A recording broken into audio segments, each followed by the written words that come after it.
Assalamualaikum warahmatullahi wabarakatuh. Anak-anakku sekalian, materi kita masih tentang munakahah. Untuk kali ini yang kita bahas adalah tentang pernikahan terlarang dalam syariat Islam. Mari kita awali pembelajaran kita pada hari ini dengan sama-sama melafazkan basmalah. Bismillahirrahmanirrahim. Macam-macam pernikahan yang dilarang dalam syariat Islam itu cukup banyak ya anak-anak ya. Di antaranya adalah nikah karena kita bernasab ya, karena kita memiliki hubungan darah. Kita diharamkan juga menikah atau dilarang menikah karena faktor persusuan atau rada'ah dan karena hubungan pernikahan.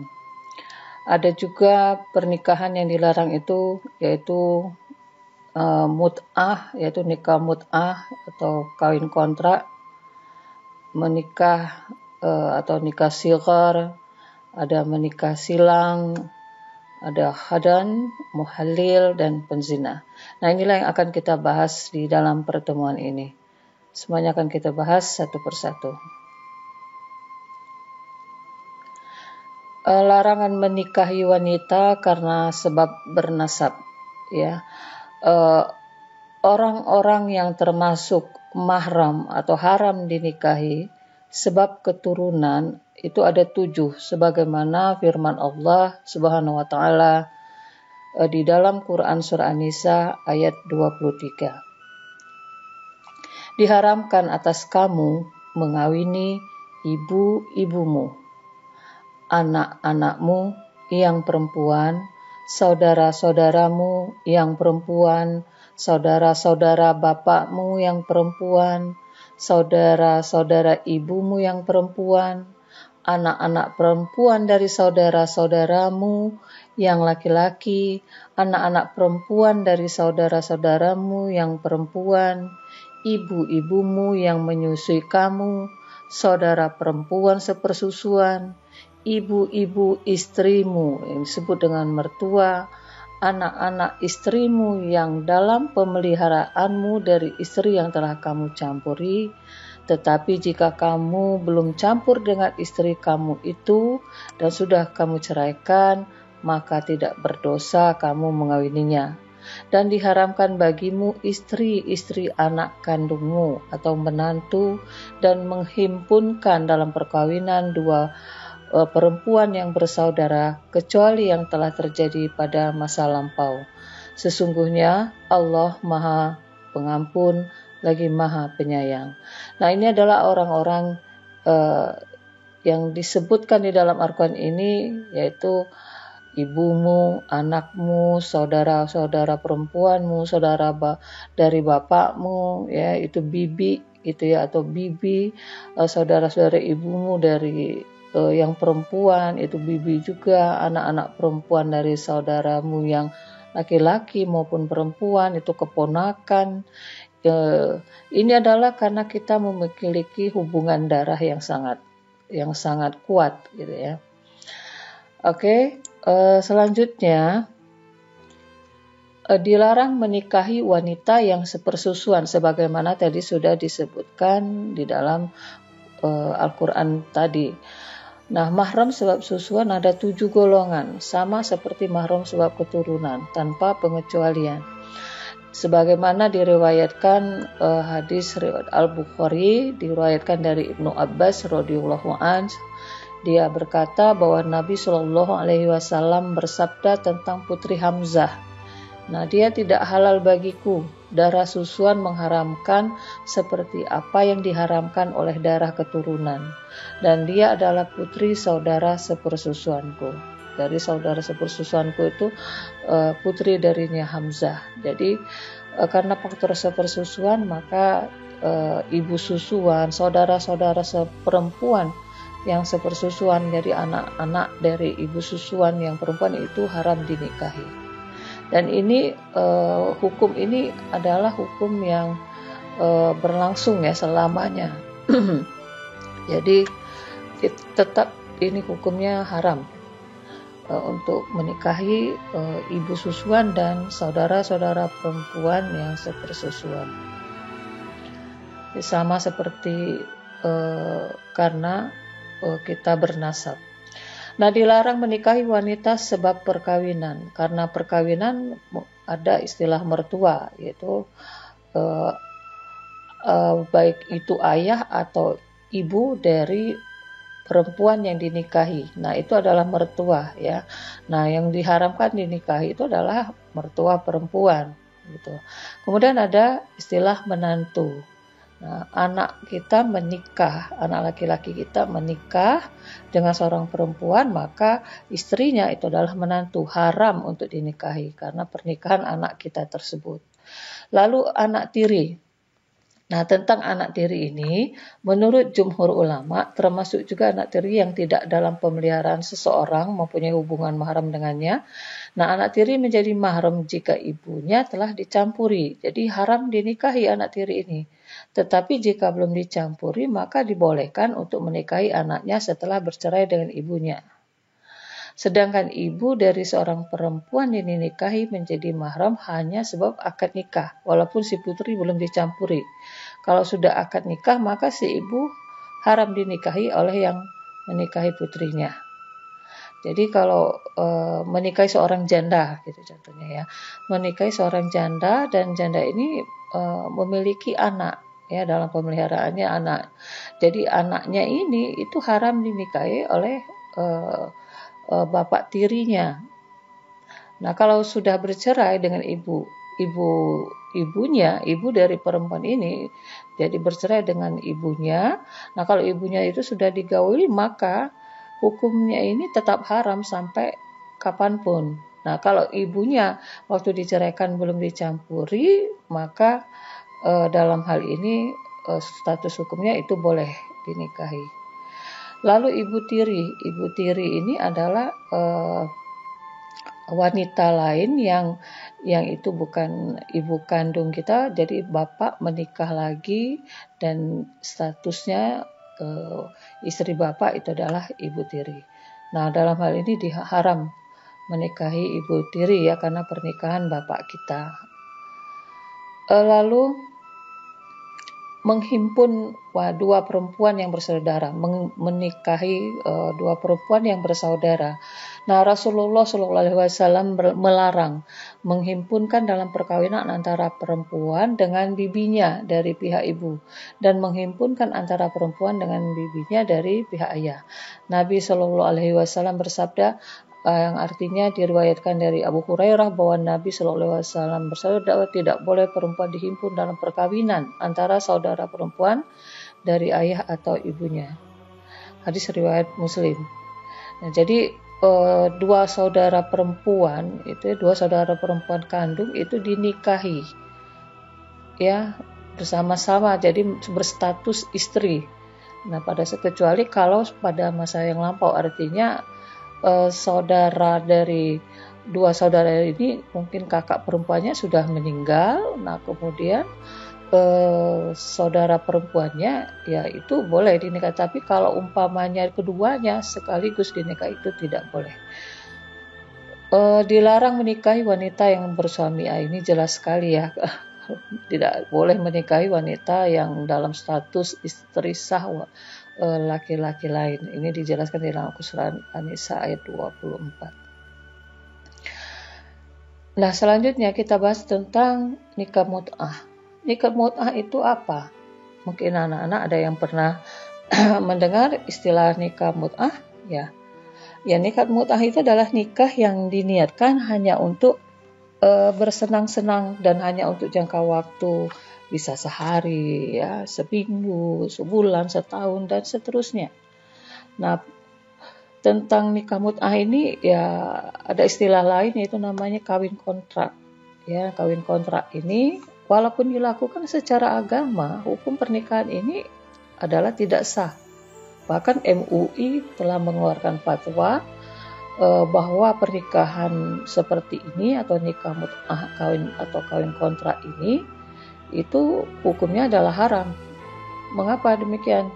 Ya karena pernikahan itu tidak, ini ya nikah mut'ah ini ya tujuannya itu kan bukan untuk pernikahan yang itu adalah lazim gitu, yang itu adalah wajar gitu ya, karena menikah itu kan untuk sehidup semati gitu, untuk selamanya. Nah, nikah mut'ah ini awalnya itu diperbolehkan oleh Rasulullah Shallallahu Alaihi Wasallam. Jadi kita kalau melihat sejarahnya ya, nikah mut'ah ini memang pernah diperbolehkan pada saat sering terjadi peperangan yang menyita waktu yang sangat panjang. Seperti pada saat perang Khaybar ya, dari tinjau dari aspek historis ya, kita lihat sejarah nikah mut'ah itu telah lama kemunculannya, yaitu di masa pra-Islam, di masa syariat Islam belum ditetapkan secara lengkap. Nah, di masa itu pernikahan ini diperbolehkan pada saat melakukan suatu perjalanan atau ketika sedang berperang. Ya, di sini pada saat itu ya diperbolehkannya menikah mut'ah ini sebelum perang Khaybar itu selesai ya. Setelah perang Khaybar itu selesai, maka keluarlah larangan menikah mut'ah ini. Jadi pernah dua kali sebagaimana disebutkan secara Sahih Muslim ya, dalam kitabnya Sahih Muslim, Imam Nawawi mengatakan bahwa menyebutkan nikah mut'ah itu diperbolehkan itu dan diharamkan kembali itu sebanyak 2 kali. Yang pertama diperbolehkan sebelum perang Khaybar dan diharamkan ketika perang itu selesai ya. Nah, kedua itu diperbolehkan selama 3 hari ketika Fathu Makkah atau pembebasan Makkah, dan diharamkan setelah itu dan selama-lamanya sampai hari kiamat.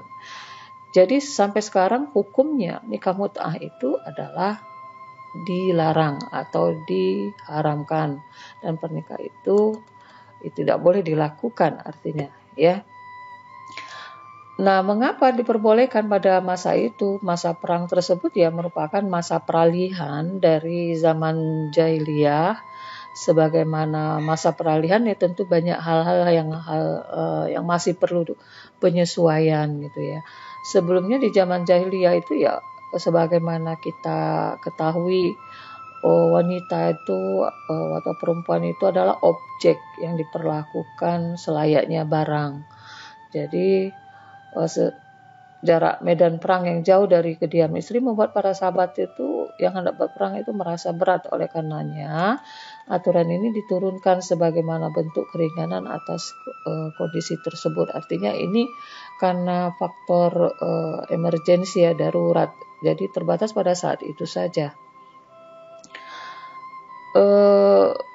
Bagaimana ciri-cirinya nikah mut'ah ini ya? Nikah mut'ah ini ciri-cirinya itu ya ijab kabulnya itu menggunakan kata-kata nikah atau dengan kata mut'ah ya, dan itu tanpa wali, tanpa saksi ya.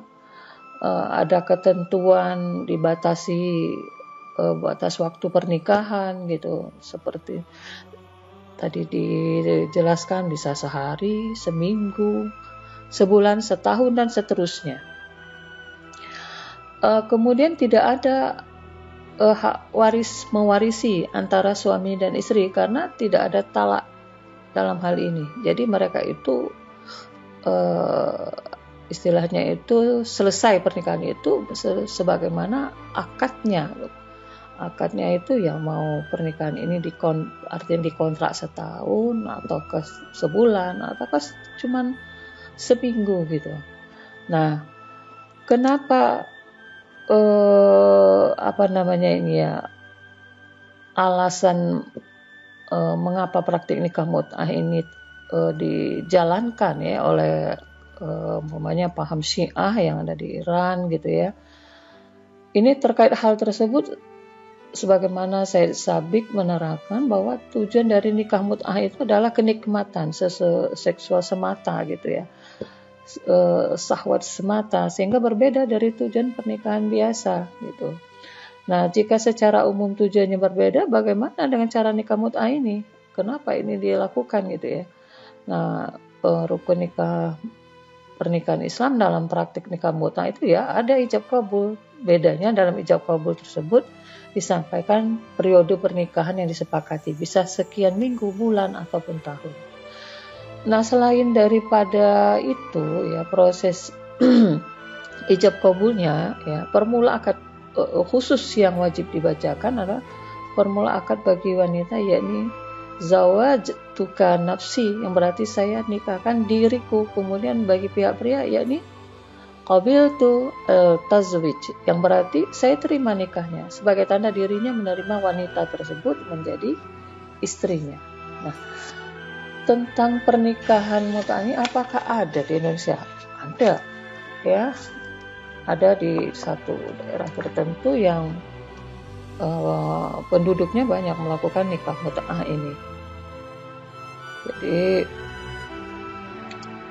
ya jangan sampai ini berkelanjutan lah ya. Kenapa kita harus belajar tentang ini, supaya ini bisa dihentikan gitu ya, tidak dilakukan karena hukumnya adalah haram.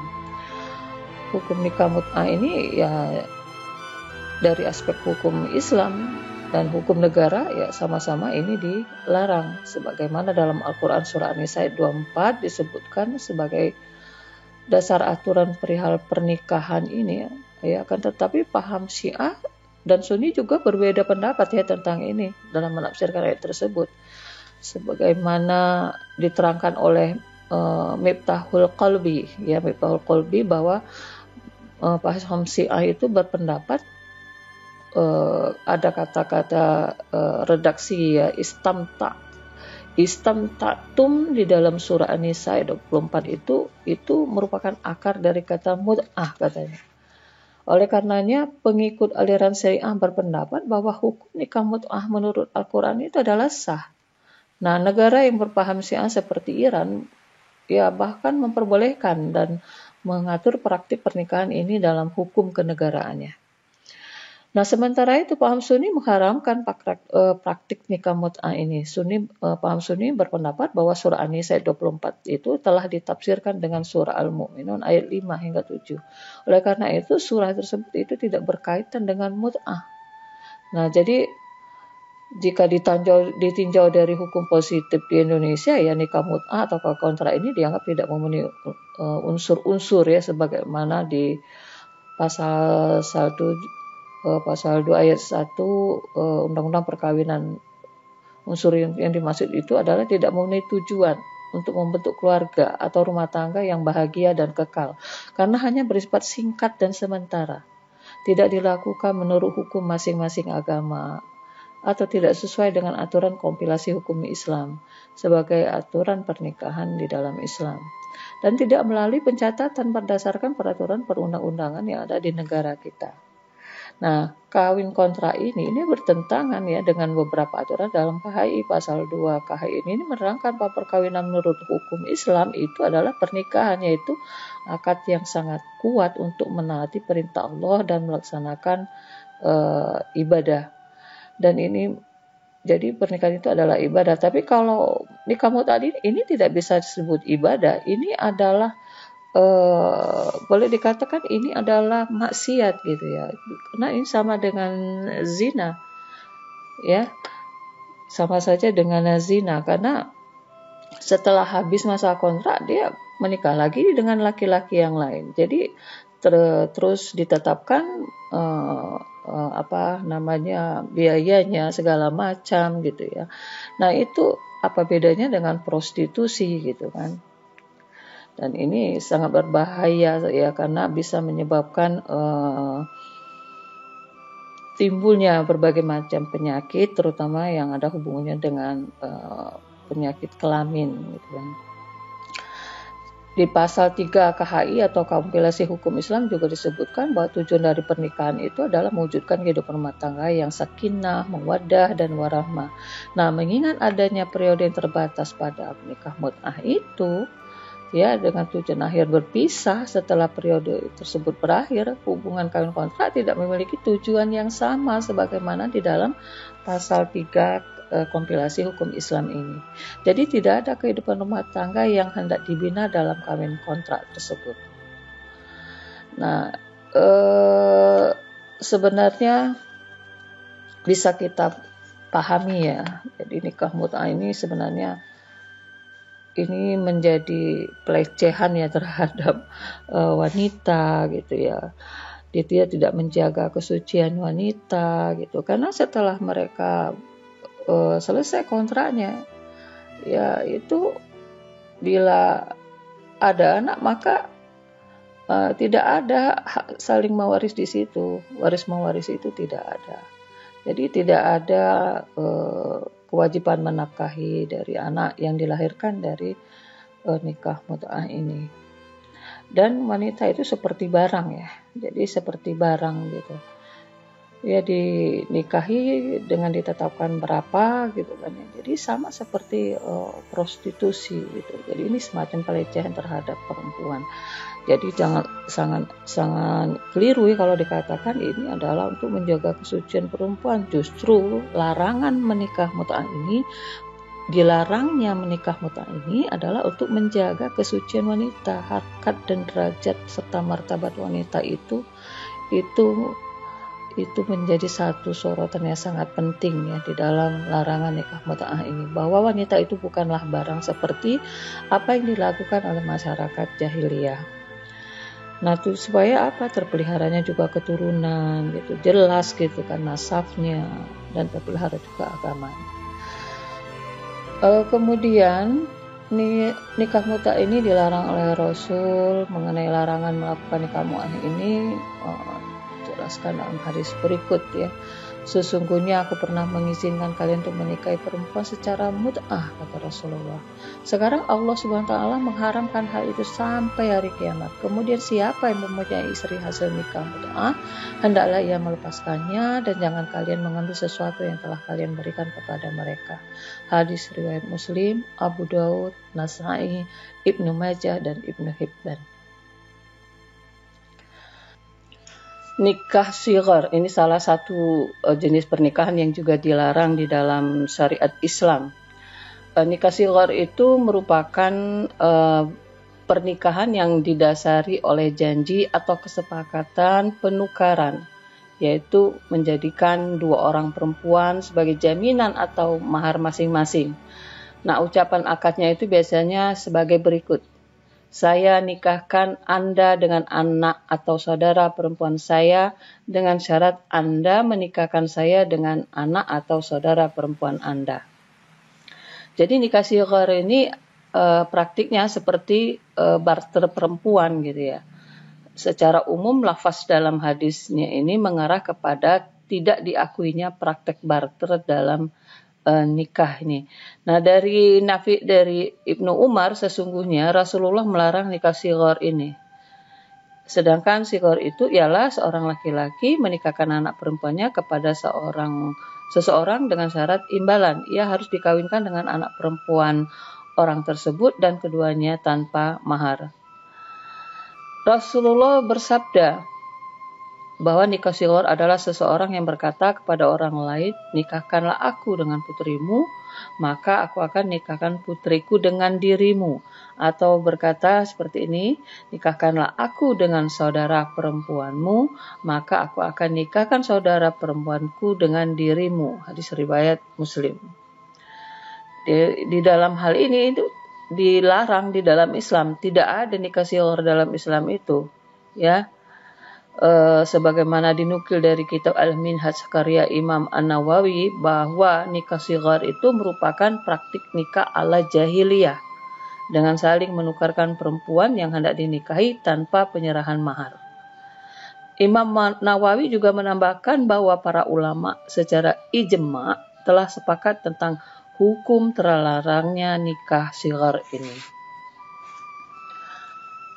Jadi pernikahan sighar itu adalah pernikahan dalam adat jahiliyah ya, karena pernikahan ini dilarang oleh agama Islam, dan apabila terjadi pernikahan seperti ini maka pernikahannya adalah batal. Rasulullah bersabda dari Ibnu Umar radhiyallahu an, ia berkata Rasulullah shallallahu alaihi wasallam telah melarang nikah sighar, yaitu seorang mengawinkan anak perempuannya kepada seorang laki-laki dengan syarat laki-laki itu harus mengawinkan anak perempuannya kepada laki-laki pertama dan masing-masing tidak membayar mahar. Hadis riwayat Bukhari dan Muslim.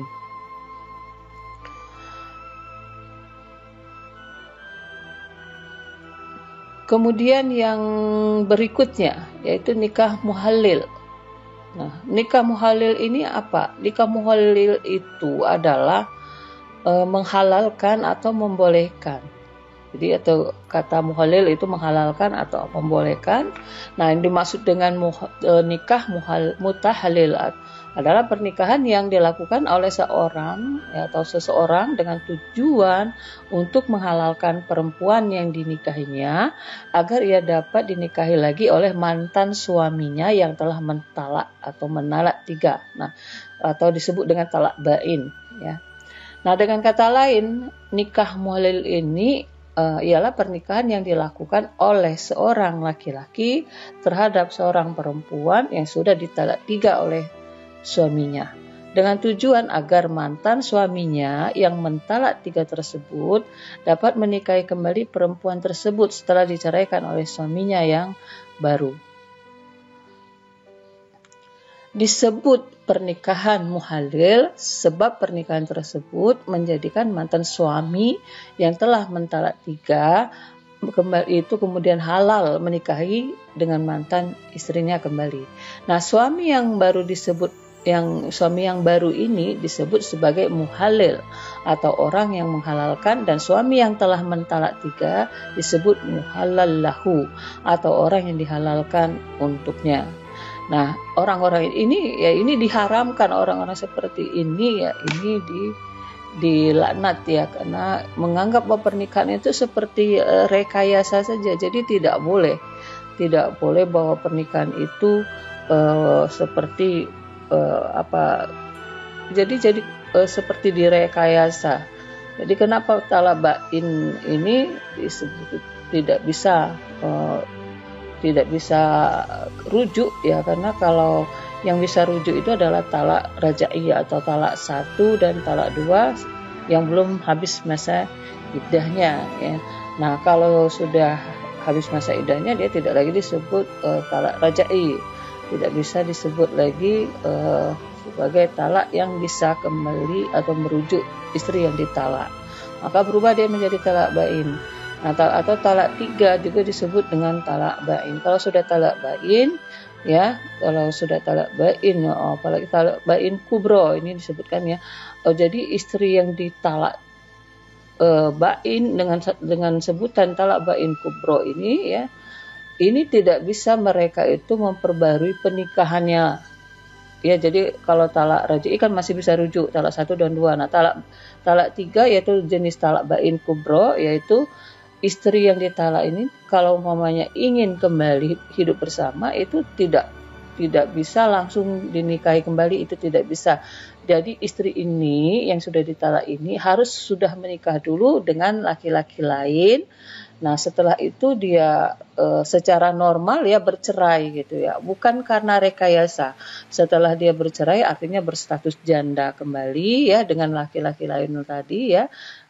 Kemudian baru mantan suaminya yang pertama tadi boleh menikahi mantan istrinya tadi yang sudah berstatus janda tersebut. Nah, tapi pernikahan istrinya yang tadi ini, yang pernikahan keduanya itu bukan hasil rekayasa. Jadi bukan untuk menghalalkan mantan suaminya atau mantan suaminya yang pertama ini bisa menikahi mantan istrinya ini. Jadi kalau ingin melakukan pernikahan dengan mantan istri yang sudah ditalak 3, ya syaratnya istri tadi sudah menikah lagi dengan laki-laki lain. Dan kemudian dia bercerai. Dan perceraian ini sekali lagi bukan rekayasa ya, bukan direkayasa agar mantan suami tadi bisa menikahi mantan istrinya ini, tetapi memang itu adalah perceraian yang normal.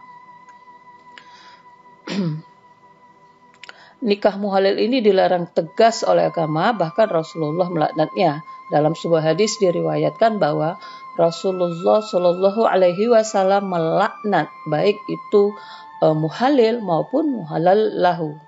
Nah, dari Uqbah bin Amir ia berkata, telah bersabda Rasulullah Shallallahu Alaihi Wasallam, maukah aku beritahukan kepadamu tentang kambing jantan yang dipinjam? Para sahabat menjawab, mau wahai Rasulullah. Nabi bersabda, yaitu muhalil. Allah melaknat muhalil dan melaknat muhalal lahu. Hadis riwayat Ibnu Majah. Kemudian jenis pernikahan yang terlarang berikutnya adalah nikah khadan. Khadan itu artinya peliharaan ya. Baik laki-laki yang menjadikan wanita sebagai peliharaan maupun wanita yang menjadikan laki-laki sebagai peliharaan. Jadi semacam gundi, istri simpanan atau suami simpanan gitu. Nah, pernikahan seperti ini pada zaman jahiliyah ini menjadi tradisi dan sering pula terjadi di zaman sekarang, banyak itu ya. Nah, dan menurut orang Arab jahiliyah, pernikahan ini seperti ini apabila tidak diketahui orang maka ya tidak apa-apa, dan yang tercela apabila diketahui orang. Nah, jadi semacam kumpul kebo gitu, istri simpanan atau laki-laki simpanan gitu. Nah, ini dilarang di dalam Islam, tidak dibenarkan dan hukumnya adalah haram.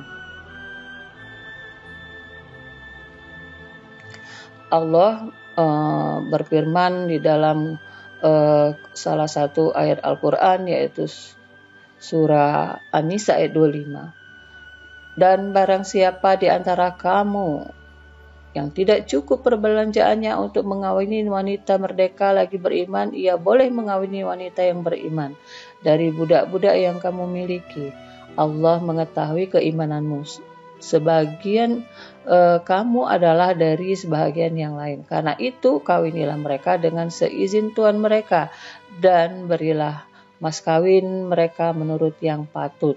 Sedang mereka pun wanita-wanita yang memelihara diri, bukan penzina dan bukan pula wanita yang mengambil laki-laki lain sebagai piaraannya. Dan apabila mereka telah menjaga diri dengan kawin, kemudian mereka melakukan perbuatan yang keji atau zina, maka atas mereka separuh hukuman dari hukuman wanita-wanita merdeka yang bersuami. Nah, kebolehan mengawini budak itu adalah bagi orang-orang yang takut kepada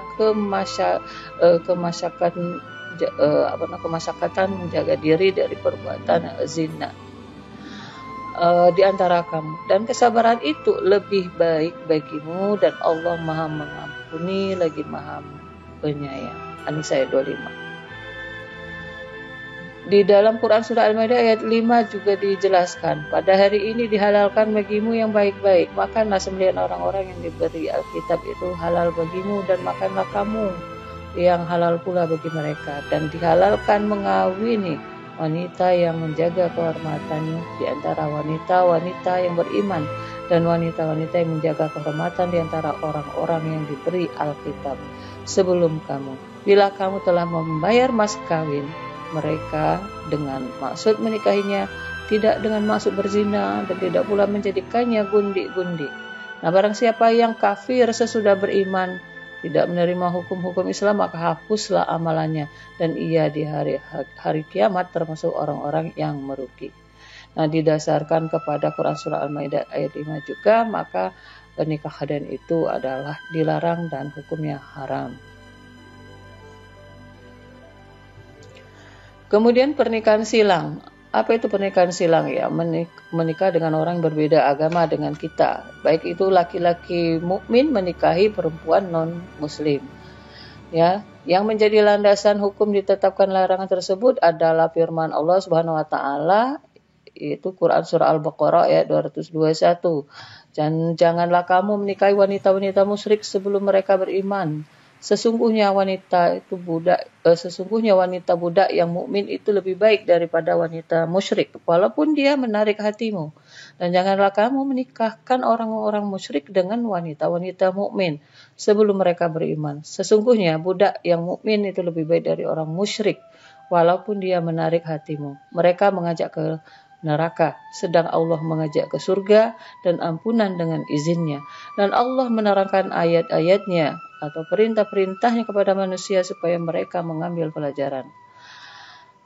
Ini perikan silang ya. Nah, tentang ahli kitab tadi yang disebutkan, siapa itu ahli kitab atau ahlul kitab? Sebagaimana yang telah disebutkan di dalam Al-Quran, untuk masa sekarang ini ya sangat sulit ditemukan.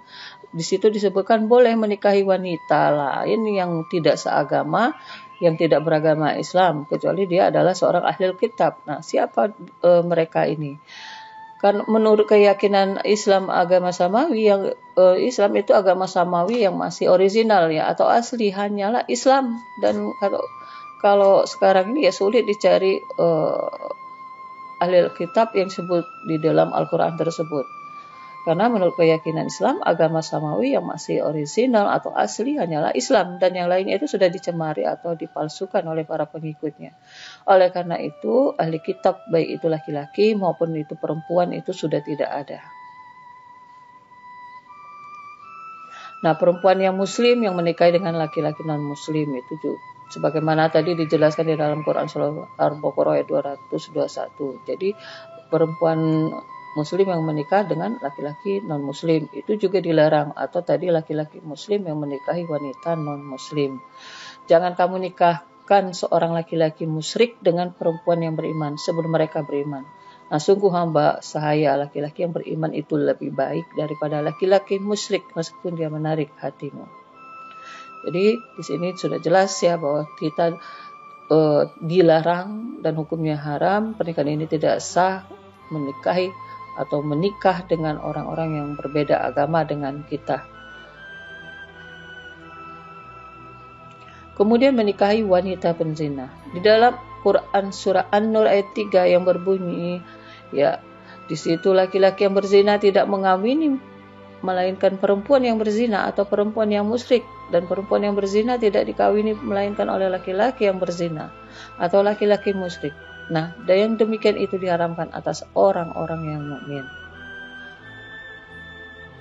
Ayat di atas memberikan gambaran bahwa laki-laki yang berzina boleh menikah dengan perempuan yang berzina atau perempuan musyrik. Demikian pula sebaliknya, perempuan yang berzina boleh menikah dengan laki-laki yang berzina atau laki-laki musyrik.